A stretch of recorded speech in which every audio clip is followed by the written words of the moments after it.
Welcome to this explainer. Today, we're diving straight into a truly fascinating historical and spiritual narrative from our sources. We're going to be focusing on a figure of absolute, immense significance in prophetic history. You see, the Almighty bestowed a unique glory upon every single messenger, but today, we're zeroing in on one towering figure, Prophet Shoaib, peace be upon him. Historically and reverently, he's known as the Orator of the prophets. Our source material for this explainer breaks down exactly why he earned that magnificent title, and it also takes us through the rise, the extreme corruption, and the ultimate terrifying fate of the society he was sent to guide, the people of Midian. So what exactly does it mean to be the orator of the prophets? Well, according to historical texts and religious traditions, Prophet Shoaib didn't just speak to people, he captivated them. He earned this title because of his unparalleled eloquence, his deep wisdom, and just an incredibly engaging style of communication. When he reminded his people about God and the hereafter, his words didn't just bounce off their ears, they pierced directly into their hearts. And it's amazing, our sources highlight that even Prophet Muhammad, peace be upon him, specifically praised Prophet Shoaib. Whenever Shoaib's name came up, the Prophet Muhammad would reflect with great admiration on Shoaib's beautiful way of inviting people to the truth, his sheer patience, and his absolute steadfastness. All right, let's transition into our first major section, the Well of Midian and an unforgettable meeting. Now, to really grasp this, we need to set the timeline. This famous meeting between Prophet Musa, or Moses, peace be upon him, and Prophet Shoaib happened long before the divine punishment ever fell upon the town of Midian. Picture this. Musa had just migrated from Egypt after that intense incident at Pharaoh's court. He is completely alone, exhausted, just living as a weary traveler when he finally arrives at the watering hole of Midian. While there's this large, aggressive crowd of men just shoving to draw water for their flocks, Musa notices something. He sees two vulnerable women standing far off to the side, patiently holding their sheep back.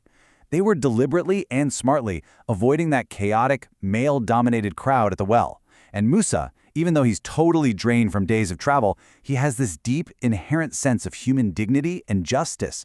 He literally could not just stand by and watch this inequity unfold without stepping in. So how does Musa respond? Our sources break it down into 4 distinct steps. First, fresh off his grueling journey to Midian, Musa steps forward. Step 2 is honestly incredible. Displaying immense physical strength, he single-handedly moves the massive, incredibly heavy stone covering the well and waters the flock for these 2 women. When the women went back home to their elderly father, who by the way was none other than the great Prophet Shoaib, they recounted the whole story. And that brings us to step 3. Prophet Shoaib, instantly recognizing Musa's noble character, sends one of his daughters back out to extend a highly dignified, honorable invitation to his home, offering him absolute refuge. And finally, witnessing Musa's undeniable trustworthiness firsthand, this leads to step 4, a monumental, multi-year agreement. And that monumental agreement? It's centered around a span of 8 to 10 years. As detailed in Surah Al-Qasas of the Quran, Prophet Shoaib offered Musa sanctuary and actually proposed a marriage to one of his daughters. The only condition was that Musa would pledge to work as a shepherd for Shoaib's flocks for a period of 8, or ideally 10 years. This is just such a beautiful exchange. It really highlights the mutual respect, the honor, and the safety provided by the orator of the prophets to a fellow messenger in his time of need. Which brings us to our next section, the open dishonesty rampant in Midian's market. Now, inside Prophet Shoaib's home, it was a sanctuary of peace and faith. But outside his doors, it was a completely different story. The era that followed this meeting was defined by a bustling, opulent society that was just entirely blinded by material wealth.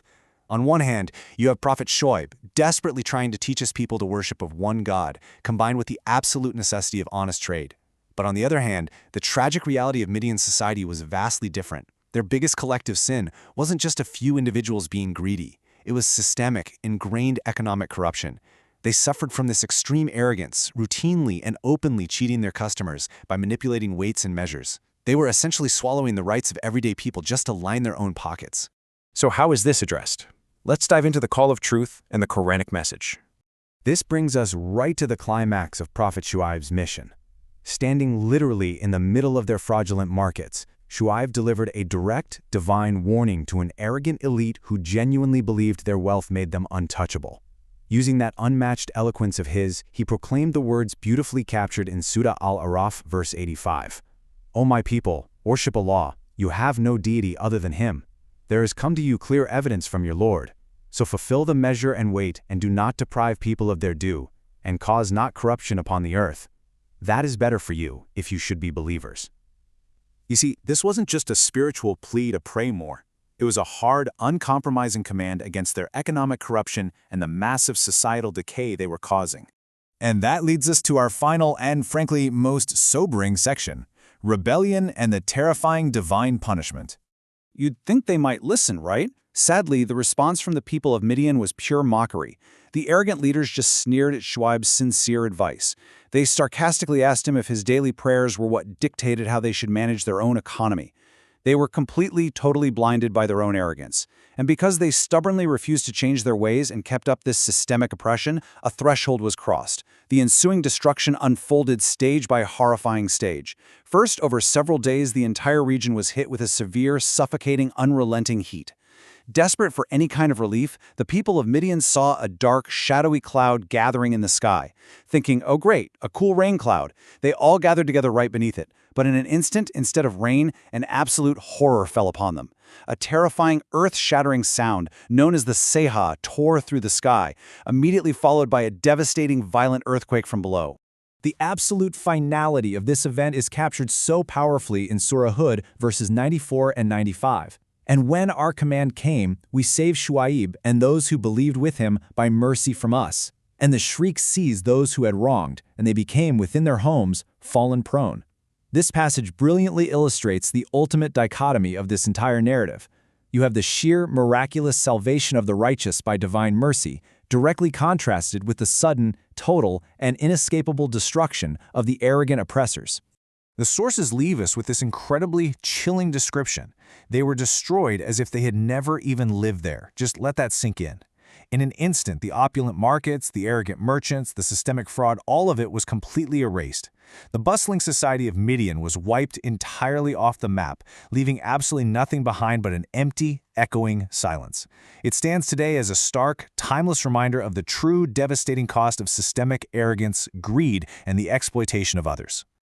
So, what does this all mean for us? The story of Prophet Shoaib, the orator of the prophets, isn't just an ancient historical account, it's a mirror. Our source material concludes by reminding us that dishonesty in trade, cruelty, and arrogance push humanity into a total abyss, both in this world and the next. So as we look around at our own modern economic systems, we really have to ask ourselves, are today's markets truly free from the arrogance of Midian? It's a profound moral reflection on business ethics, justice, and ultimately how we treat one another. Thank you so much for joining me for this explainer. Keep reflecting, keep seeking knowledge, and I'll see you in the next one.